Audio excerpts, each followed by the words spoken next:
Episode 150, weighing in with Travis Hartman. I am BMoney, the producer. That over there is the talent, Travis Hartman, aka Weekend Trav. Anthony Joshua knocks out Francis Ngannou in the second round this past Friday. Weekend Trav. How did we get that wrong? Why did we get that finish wrong? You know why we got it wrong? Because Tyson Fury is a jack off. Like, Hmm. come on, man. Like, listen, that was very vulgar, and I apologize. But Tyson Fury is 100% to blame for Francis Ngannou getting knocked out. Okay. Okay, that's an interesting take. Explain. 100%. So Tyson Fury should have done what Anthony Joshua did, and that was show that boxing and UFC are two different sports. Guys cannot cross over and actually compete at a high level like that. And what I mean by that is Tyson Fury is well known as the lineal heavyweight champion of the world. He was. Owns all the titles. He's never been beaten. He's only had a draw, but never been beaten. And easily should have dispatched of Ngannou, just like Joshua did. But instead, we saw a fat, out of shape, unprepared Tyson Fury fighting Ngannou, which made Ngannou look like he was able to compete at this level. And no disrespect to Ngannou, because I think he is a quality human. Okay. We're talking strictly boxing right now. And Ngannou did not belong in the ring. And I hope that the WBC and the rankings who ranked him in the top 10, I hope they go back and they smack themselves in the face, because they have a top 10 heavyweight in the world who is 0-2. B Money. I He's think they moved him down. 0-2. Okay, so you're gonna blame Tyson Fury then. Okay, so tell me what you saw. I mean, it was only 2 rounds, less than 2 rounds. From a skill level, I know he got knocked down 3 times, Yeah. and then eventually knocked out.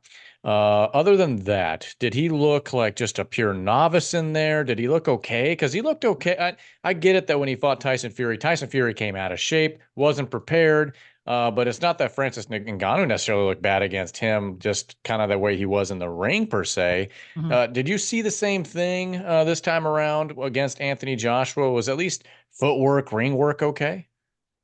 No, I saw a very novice fighter in Ngannou, and I think that his footwork was okay. Hmm. Everything else was okay, but I think you saw the big mistake that he made in the very first round. And Ngannou switched left-handed Hmm. for whatever reason. He didn't do that against Fury, and he did it in the first round against Hmm. Joshua. And Joshua, listen, I want to give him credit because it was very impressive. It was, but Joshua did to Ngannou what Tyson Fury should have done, or what any high-level heavyweight champion of the world should have did, and he didn't. But Ngannou turned left-handed. And if anybody knows anything about an orthodox fighter and a left-handed fighters are open for a straight right hand when you're fighting an orthodox fighter. Okay. What did Anthony Joshua do? As soon as he turned left-handed, Anthony Joshua was like, wait, what? Really? Jab, jab.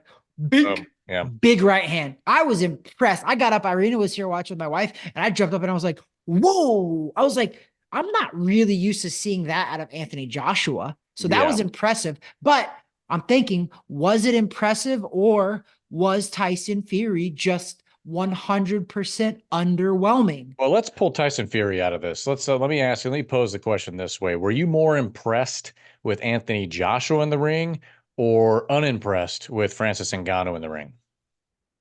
Well, and that's what I don't want to take away completely from Francis Ngannou. So I do want to say I was more impressed with Joshua. I'm not trying to be an Ngannou hater, but I'm also just trying to let MMA and UFC guys know that this is what happens when you cross over. Okay.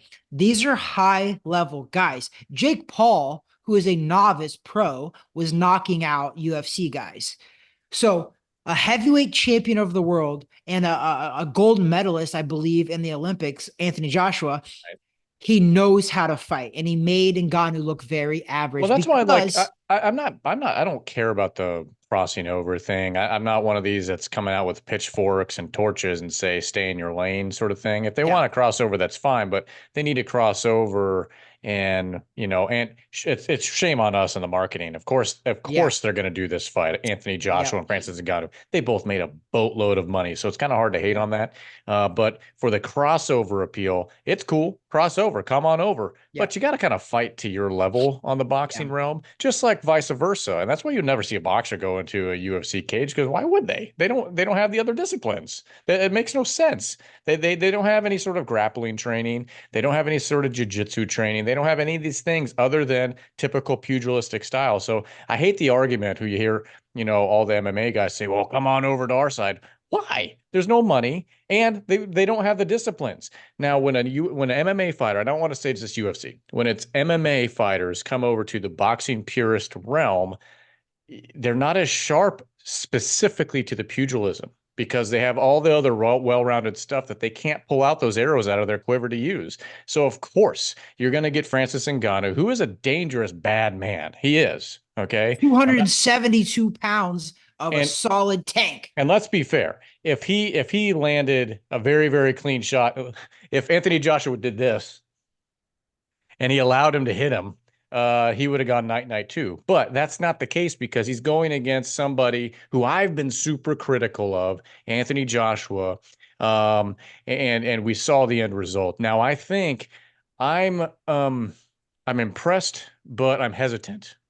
I think Anthony Joshua did what he needed to do to get himself back in the mix, in the conversation, when it comes to titles and things like that. Maybe one more step to that.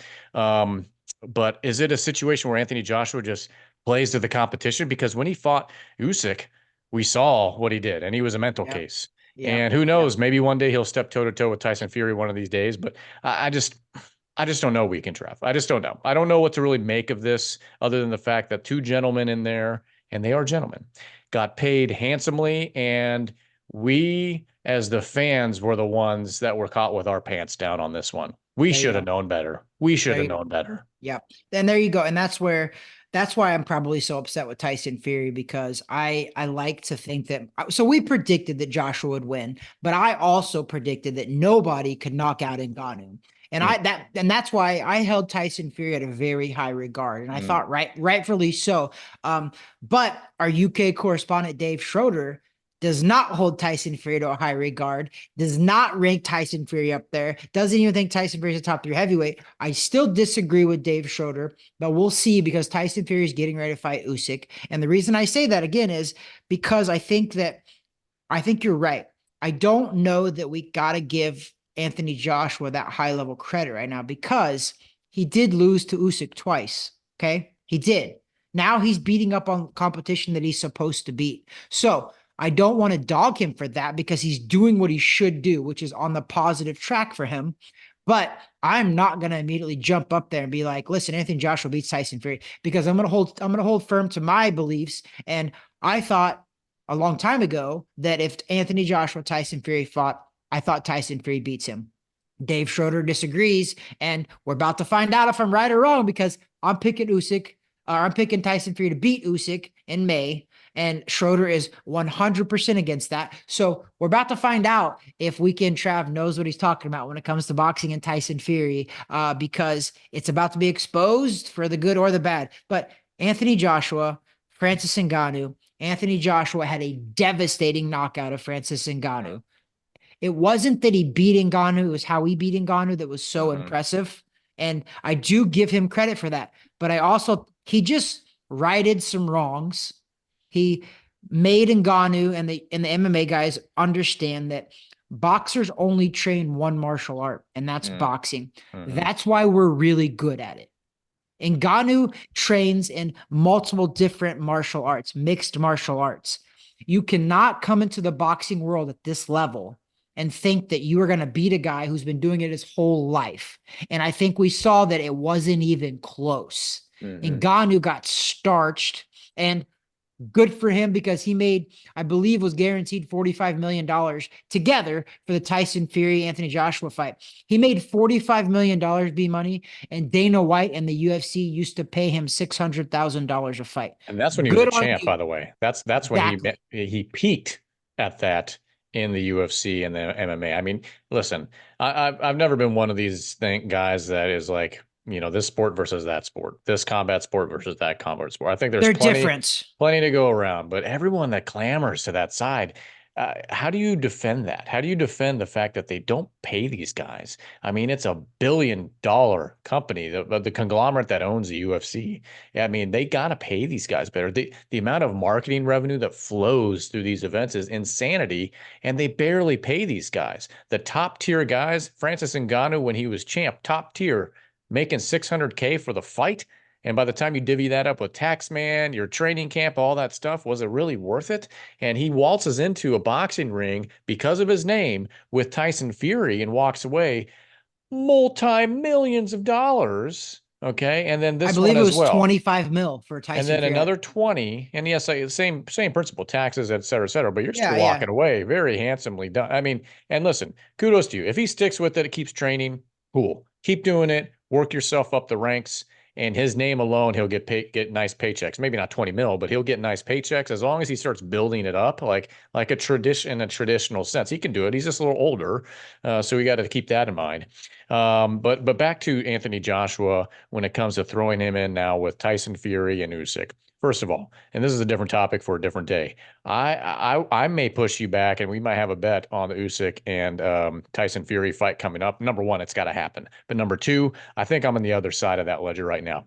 Tyson Fury, I believe, is very skilled when he's fighting head cases, when he's fighting guys who don't have confidence going in the ring with him.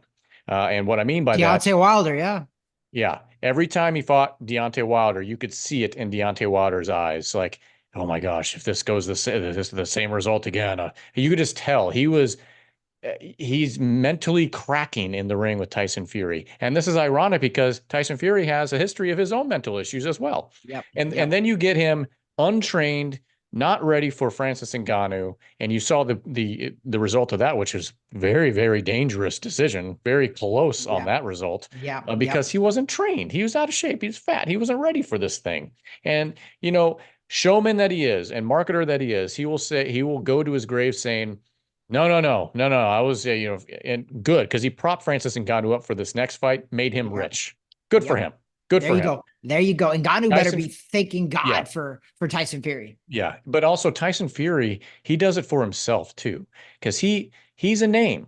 He's a name, and his family's a circus act too. His family's all a name. He had a random stepbrother, I guess, fighting on the same card. I mean, the thing was 9 hours Yeah. long, and I Yeah. think I think his I don't know how they're related, but their brother's another Fury that we've never heard of was fighting, and then we Roman have Fury. the other Fury who's wishing he could fight Conor McGregor and throwing any names he possibly can. How is Tommy Fury out of money already? That's what I want to like. I feel like Tommy Fury's already out of money, and now he's trying to throw his name in the hat. Once again, another conversation for another day. But where does now Anthony Joshua stack up, a guy? What do you think? I mean, impressive what he did to someone that was 0-1, now 0-2. Big Yeah. dude, but as you've always said to me in the past, this isn't a bodybuilding competition.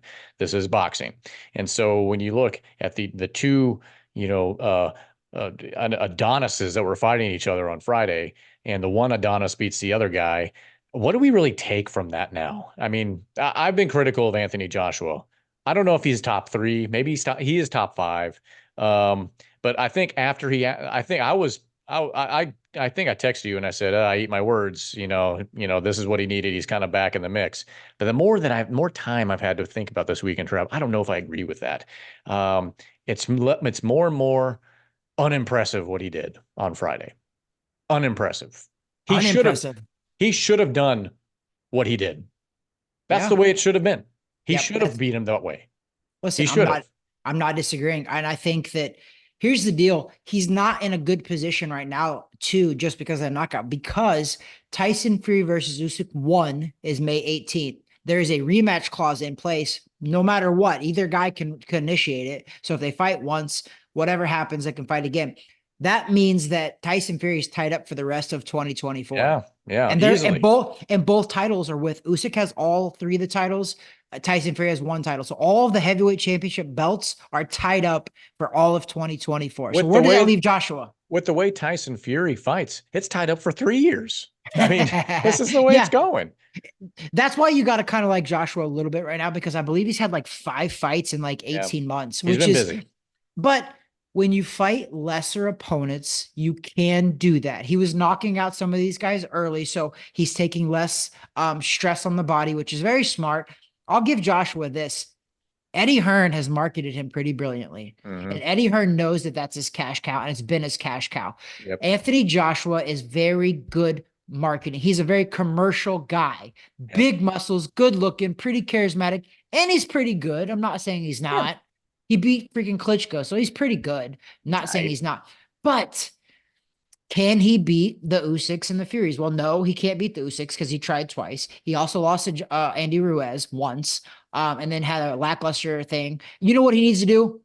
Joseph Parker deserves a rematch versus Anthony Joshua. Joseph Parker fought on that undercard. Joseph Parker looked amazing. Joseph Parker now has beaten Deontay Wilder and that Zhang. So huge fights. That's Two what I was guys going that to nobody say. likes to fight. BMoney. Joseph Parker is one of the good guys in boxing. He's looked phenomenal his last two fights. Let's see if Anthony Joshua can beat Joseph Parker again. Yeah. I think that is the fight that will put Anthony Joshua back on the real major I think scene. so. Joseph Parker. I think so. Unfortunately, I think Eddie Hearn's going to push for this one. I think he's going to, even though he just lost to Joseph Parker, I think he's going to push for Deontay Wilder because I think that's going to be the money fight. I think that's Yep. going to be the biggest way to cash in on the trajectory for Anthony Joshua right now. And there's question marks all over Deontay Wilder ever since, let's be honest, ever since Fury 2. Yep. So I think Eddie Hearn being a great businessman probably pushes for that. The better fight for ranking purposes, I agree with you, is Joseph Parker. That was going to be the name off my tongue too, but I just have a feeling Week and Trav is going to be Deontay Wilder, and that's probably going to be the winner. Is eventually going to take on whoever has belts. I don't know, in a decade, whenever Fury's done playing games, when he's done retiring, running around with one belt, even though that should have been stripped from him a long time ago. I don't know. It just is what it is. I think I'm more on Schroeder's bandwagon here of not being a big fan of Tyson Fury right now. I'm kind of over it. I'm just kind of over the carnival act. I'm kind of over, he's a linguist and he has cool things to say, but fight, just fight. Yeah. I know, I get it. You got the cut. I get it, but come on, I'm just tired of it. Just fight. Serious. Yeah, I just think that he's been out of the scene and he's not really talked about anymore. And Tyson Fury loves to be talked about, Yep. and he loves to be in the front and center. And Yep. right now, he's not. That's why I think May 18th, we're going to see the best Tyson Fury possible, because I think he's fought lackluster opponents here lately. And I think it's shown. So I think he has to do something. And that means he has to beat Usyk. I think he knows that. That's why he finally made the contract, made the fight, because he should have fought Usyk a long time ago, right? But he didn't. He hauled around. He kept putting it off. It's Tyson Fury. Tyson Fury controlled all the belts at one time, so he did whatever he wanted. Now he's only got one, and he's not the big man on campus. He's got to fight to be the big man on campus. And you're right. I think he's been backed into the corner now where he has to fight Usyk Yeah. and has to beat Usyk. And I think us fans, we win in this scenario, though. I think it's very scary for him because Usyk's been, and he's usually quiet anyways, but he's been very, very quiet in training, just going about his business, very quiet. So this is we'll see May 18th. As long as it happens, that's a very dangerous fight for Tyson Fury because Usyk, Very. if he can get in that range, he's going to make it a 12 round, just nasty fight, I think. I don't think Usyk knocks him out. I think it goes the distance if that's the case. I agree. Tyson Fury has to win by knockout, and I don't think he can do it, to be honest. I think it's going to be very, very hard to knock out Usyk, because I think Usyk could fight a bear. Yeah. And he probably is. We don't And he know. probably, yeah, exactly. I mean, He's doing it already in his home he already country. is. He already is. It's kind of wild. All right. Well, let's switch from these heavyweights and let's switch The to real heavyweights. the real former heavyweight champ of the world, and that is one Mike Tyson. Well, just announced this past week, coming to a summertime on Netflix, July 20th, is going to be, so far, Mike Tyson taking on one Jake Paul. Mike Tyson, Jake Paul, in a boxing match. Details up in the air. So, according to Ariel Helwani Hmm. and Nikita, who is the head of Most Valuable Promotions, Jake Yep. Paul's promotion company. There's been a lot of rumors out there, and I want to dispel them right now. For now, this is the truth. The truth is there's no headgears. They're not wearing 18-ounce gloves. This is according to Ariel Helwani and Nikita. And also they're petitioning currently right now, and the athletic commission has said this in Texas, that they're petitioning to make this a real fight. They're trying to sanction a 57-year-old who will be 58 by the time the fight happens, which is Mike Tyson, against a 27-year-old Jake Paul. They're petitioning to make this a sanctioned real fight. So I don't. Are they going Nevada or Texas on this one? Texas is at Dallas Cowboy Stadium. Yeah, that's what I thought. Yeah. So I've fought in Texas, and I really hope they're not listening to this podcast, but Texas is a very weak commission. Sometimes they are very inept. So would it shock me that they sanction this? No. Do I think they'll sanction this? No. I think that Nikita on Ariel Helwani is telling the truth right now. What's going to happen is Texas is going to decline it, and they're going to say, no, this has got to be an exhibition. So then all the truths will come out after that. But as of right now, as of today, which is Tuesday, March 12th, that is the actual detail. So the rest is rumors. People said there's going to be headgears. Nikita said there's no headgear. There's not 18-ounce gloves. They're trying to make it a real fight. And as of right now, it is supposed to be a real fight. So we're thinking it's going to be similar to when Mike Tyson took on Roy Jones Jr. That was on Triller, I think, or quite like a while ago. It was an exhibition like 2 years ago, something like that. actually, it was I thought it was a couple years ago, but it ended up being 4 years ago. It was in 2020. 4 years. And Jake Paul fought on that undercard, actually. Less than 4 years because it was COVID time. And oh my gosh, it's almost happy COVID-versary, guy. It's almost. Oh Everything's my shut gosh. down in the world maybe a week from now or close to it. And we just said the C word. Oh my God. We haven't said that for so long. Yeah, well, because of Remember those this, rules? yeah, because the CDC came out and said basically treat it like the flu and it's no big deal anymore. Anyways, that being said, Mike Tyson, Jake Paul, over 30 years age difference. If the Texas Athletic Commission decides to sanction this as a real pro bout, I just don't know anymore. I just don't know anymore. Really, I just don't know. I don't know. So my personal opinion is I think Nikita is telling the truth. I think what's happened is they're going to blame it on the commission. They're going to say, oh, the commission wouldn't sanction it for a real Sure. fight. So we have to make it an exhibition, and we have to wear bigger gloves, and we're not allowed to judge it, but we wanted to. That's what's going to happen. That's my opinion. But right now, I want to let everybody know what the facts are, because I've seen people coming around saying, oh, they're wearing headgear. Nikita said, no headgear. They're not wearing 18-ounce gloves. The rounds have not been set yet. It's going to be a pro style fight, meaning 3-minute rounds, but they don't know how many number of rounds yet. So that's the truth as of right now. So that's all we know. But I want to dispel the rumors because there's a lot of rumors. Derek Chisora, mind you, of all people, he was spreading these rumors, and Nikita on Ariel Helwani said, no, this is BS. Exactly. He's like, I have the inside. And Sure. They're like, sure. No, you Tyson don't. Fury's buddy has the inside track. Got it. But I'll tell you this, though, BMoney. I'm Watch actually, I was going to exact my point.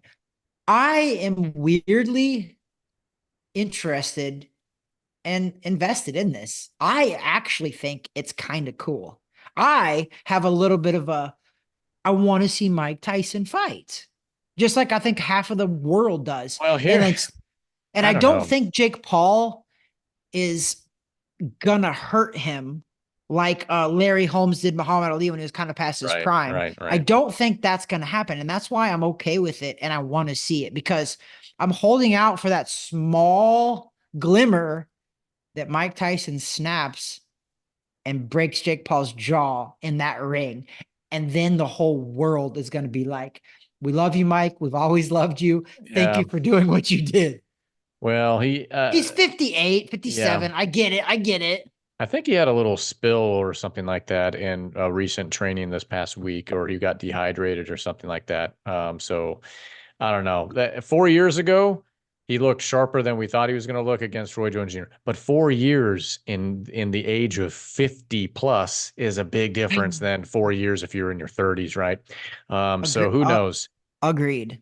I mean, don't get me wrong. I don't want to stand in front of that. But if he gets into one of his just patented and he's able to do like the quick, just taking his head off, that's a quick night for against Jake Paul. However, Nine nine.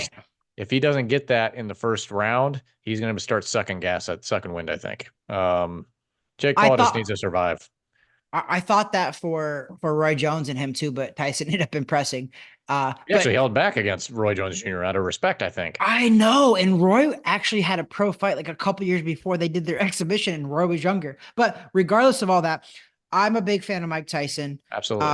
I I'm not a fan of Jake Paul, but I'm also not a hater of Jake Paul either. I know what he's doing, Be and honest. I'm not a hater of it because I No, actually be honest about being a fan. Be oh honest.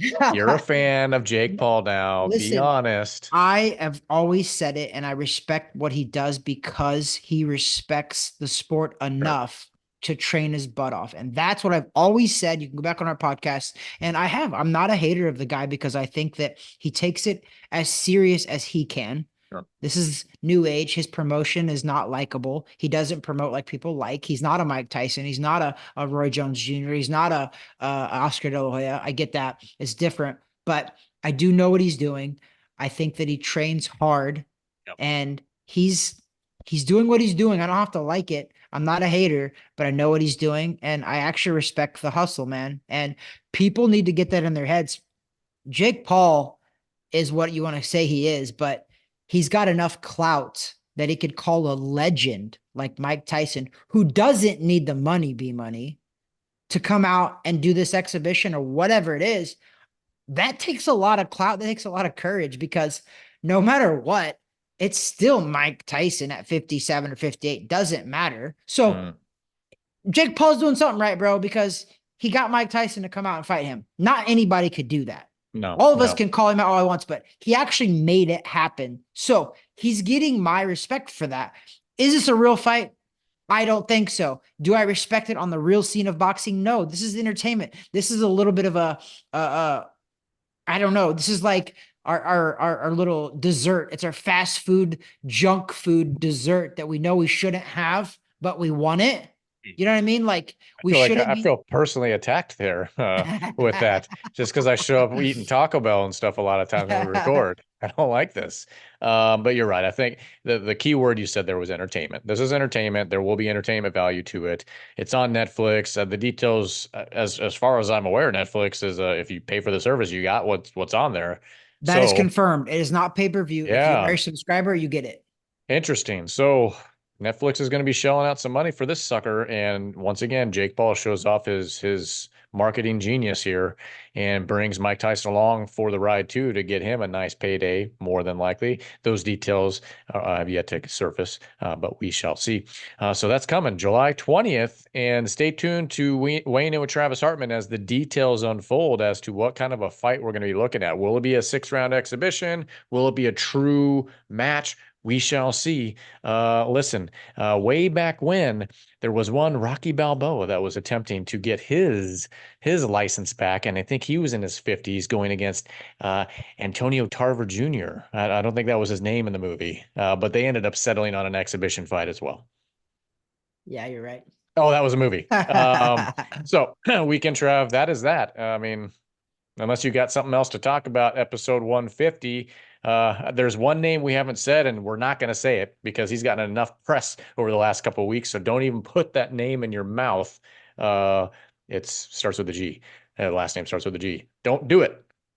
It's like no, it's like looking in the mirror and saying Bloody Mary several times. You can't do it. You can't do Oh, it. I do have one last thing to say. I just Okay. realized it today. Final thought. Today is March 12th, Yeah. 2024. Okay. I turned professional March 12th, 2004 to the day. Wow. So Congratulations on your 20-year 20 year. anniversary. Yeah, I just realized it. It's pretty cool. I fought on a card and they build the card March Badness because March Madness is going on right now. And I love basketball too. So Yeah. I thought it was kind of cool. So this is my 20-year anniversary of turning professional. Weekend Travis getting old. I get it. But it's my 20-year anniversary. So there's that. That's my final thought. God bless. I love boxing. And B-Money, safe travels, brother, because I know B-Money is taking his spring break, going Kind to of like Washington, that. D.C. Got the eighth grade DC trip for the daughter, but yes. So we want to wish everyone well this week and the spring break travels for other folks that listen to us. This has been episode 150 episodes of Weighing In with Travis Hartman, and we want to thank all that subscribe. We ask that if you have yet to subscribe, please do so below. If you're catching us on YouTube or Rumble, or you're listening to us on the audio on Spotify, iHeartRadio, iTunes, wherever it is, we are out there on the audio side, but on the video side, the platform is obviously YouTube. And I think Rumble still feeds some of that in there as well. Please subscribe below. Give us a thumb up. What did we miss? What about Weekend Trav's take that he's blaming the knockout, the Francis Ngannou knockout? He's blaming it on Tyson Fury. What a weird take. I don't know. We're not going to dive back into that. How weird. I want someone to comment below, like, serious? You're going to blame Ngannou? How about blame Tyson Fury? How about blaming Ngannou on that? Anyways, so we got that, and obviously Tyson and Paul coming. So we appreciate the support. Please definitely follow us on Instagram as well. Weighing In with Travis Hartman, all one word. And that is that. Have a happy and safe St. Patrick's Day in a few days. And that over there is the talent, Travis Hartman, aka Weekend Trav. That's my boy, the man, the myth, the legend, B-Money, aka producer, aka the man, the myth, the legend that makes the whole podcast go round. Peace out, brother. God bless.